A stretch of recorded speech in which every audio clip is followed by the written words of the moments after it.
Até quando, rapaziada, vamos ter que tancar o Gilberto Henrique Dourado perdendo gols deliberadamente no ataque do Cruzeiro? E olha que eu sou um grande defensor e entusiasta do futebol do Gilberto, e eu ainda acredito sim que em algum momento ele vai recuperar o bom futebol e vai conseguir nos ajudar bastante ainda nessa temporada de 2023. Entretanto, contudo, todavia, para este momento, não tem como bancá-lo como titular mais, e até mesmo o Henrique Dourado, que tem deixado a desejar. Então são dois caras experientes que já demonstraram bastante coisa boa nas suas carreiras, mas que hoje no Cruzeiro eles não têm entregado nem perto do que se espera deles, e com isso o Cruzeiro tem sim ficado prejudicado pelo fato principal de não conseguir fazer gols em seus jogos. E olha que o time do Cruzeiro tem até criado, muitas vezes criar a chance de gol é o mais difícil, né? E a gente não tem conseguido aproveitar bem. E aí eu coloco um assunto na mesa que mais uma vez vai ser a má utilização das categorias de base do Cruzeiro, tá? E olha que o Pepa, quando chegou aqui, disse que não tinha medo, não tinha receio de usar as categorias de base, que ele havia feito isso no futebol português, mas não é o que a gente tem presenciado aqui no Cruzeiro. Então, assim, eu até postei um stories no Instagram hoje fazendo uma comparação sobre aquela época em que o Cruzeiro teve muita dificuldade para arrumar a sua lateral esquerda. Vocês lembram, cara, o quão mal a gente passou até conseguirmos achar um bom lateral esquerdo?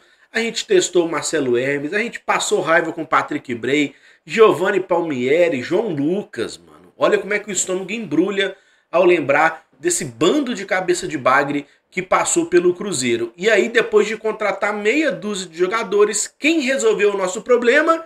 Tcharam! Matheus Pereira, que estava aqui o tempo todo no nosso sub-20. E sem contar o Rafael Santos, que foi um jogador bem útil também por um longo período no Cruzeiro. Então, assim, muitas vezes a gente fica quebrando a cabeça, insistindo com um jogador experiente, pensando em quem contratar, mas no fim das contas a solução ela é caseira e está nas suas categorias de base. E o Cruzeiro tem hoje o Arielson como camisa 9 do time sub-20, que fez uma Copa São Paulo neste ano bem legal, muito boa, que já vem treinando como profissional, mas até hoje não teve nenhum minuto sequer com a camisa do Cruzeiro. E para fazer uma análise ainda mais profunda, temos também o Juan Índio, que é um menino muito jovem, assim como o Vitor Roque, de 16 anos, se eu não estou enganado, que com certeza, caso ele viesse a ter chance no Cruzeiro, estaria sim queimando algumas etapas, mas às vezes o cara diferenciado, ele te permite que isso seja feito. Assim como o Cruzeiro queimou etapas com o Vitor Roque,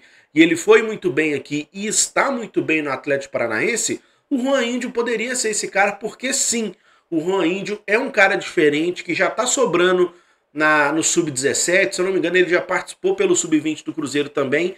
Então, assim, dar chance e oportunidade não custa nada, cara. Não custa literalmente nada. Se o jogador é da base do Cruzeiro, se ele é ativo do Cruzeiro, coloca para jogar, vai que resolve, assim como o Vitor Roque resolveu, assim como o Matheus Pereira resolveu, e assim como tantos outros jogadores das categorias de base tiveram chance e assumiram o seu papel de importância no time do Cruzeiro. Então, uma vez que os nossos centroavantes estão deixando a desejar, tenta a terceira opção, que hoje é o Arielson, a quarta, que pode ser o Juan Índio. Tenta, cara, tenta algo diferente, mas menos continuar passando raiva com quem não tem vivido um bom momento. E eu não tô falando para jogar fora o Henrique Ceifador, não tô falando para fazer a rescisão de contrato com o Gilberto, não, muito pelo contrário, porque esses caras podem vir a ser úteis no momento futuro, mas hoje não dá para tancar mais eles, infelizmente, perdendo o tanto de gols que tem perdido. Amanhã tem jogo importantíssimo contra o Atlético, né? O jogo vai ser lá em Uberlândia,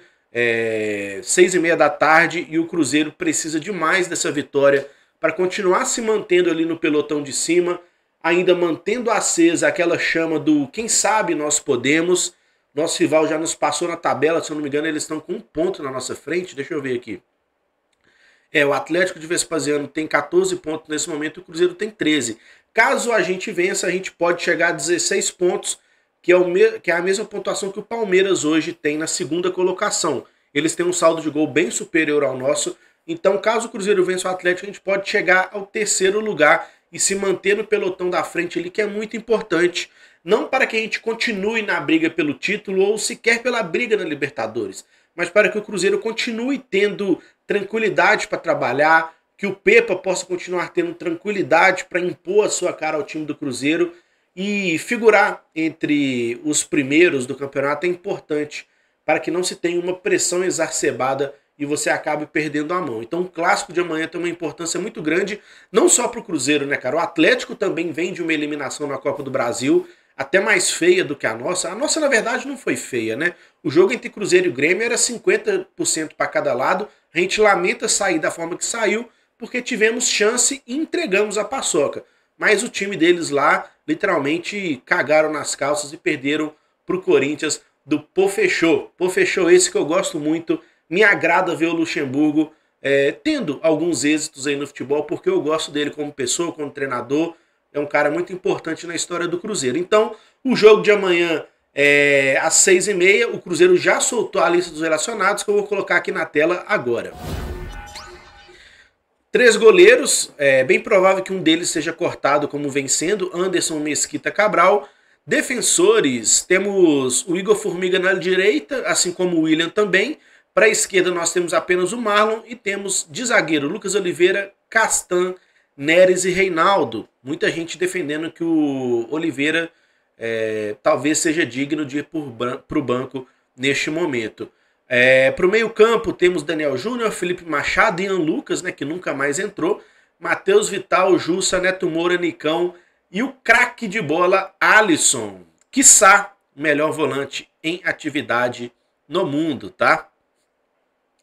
Pro ataque temos Bruno Rodrigues, Gilberto, Juan Christian, Dourado, Stênio e Wesley. Então, assim, vocês lembram, como eu falei, da pouca utilização das categorias de base? O Cruzeiro, para essa partida, tem...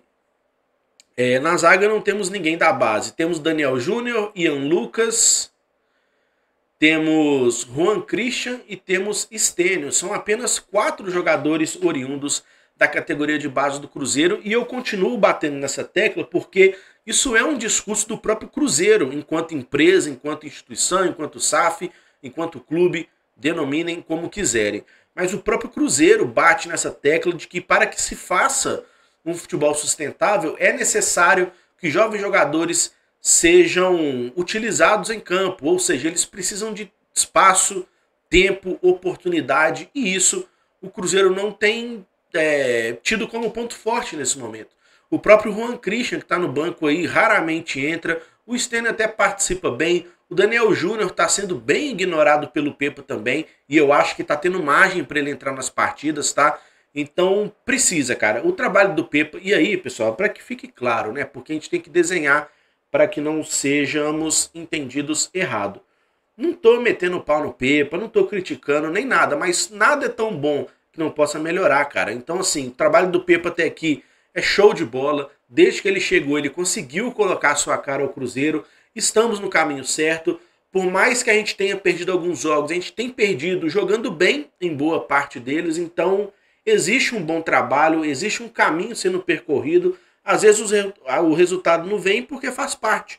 A gente esbarra na nossa falta de qualidade técnica, num azar aqui, numa incompetência ali, mas faz parte. O trabalho tem sido bem feito, mas dá para melhorar. Usa a base, velho. Usa as categorias de base. O Denilson vem pedindo passagem no Sub-20, não é relacionado.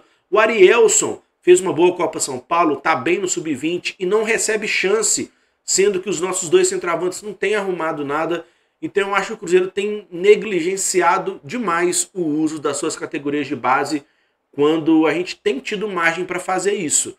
Então, assim, vamos para esse clássico aí, leves, apesar da eliminação, prontos para jogar uma boa partida de futebol. O Cruzeiro tem sido um time consistente dentro de campo. O adversário é melhor do que nós, tecnicamente falando, mas no clássico tudo se iguala. Então, o bom futebol apresentado pelo Cruzeiro vai se igualar à boa qualidade técnica do Atlético e vice-versa. O clássico é jogado dentro de campo, ganha quem erra menos e tomara, né? Tomara Deus que o nosso time para essa partida esteja bem concentrado, né, que o setor defensivo não falhe individualmente e que o ofensivo também não falhe. Porque muito se fala das falhas defensivas que originam o gol do adversário, mas a falha individual lá no setor de ataque deixa de fazer gols.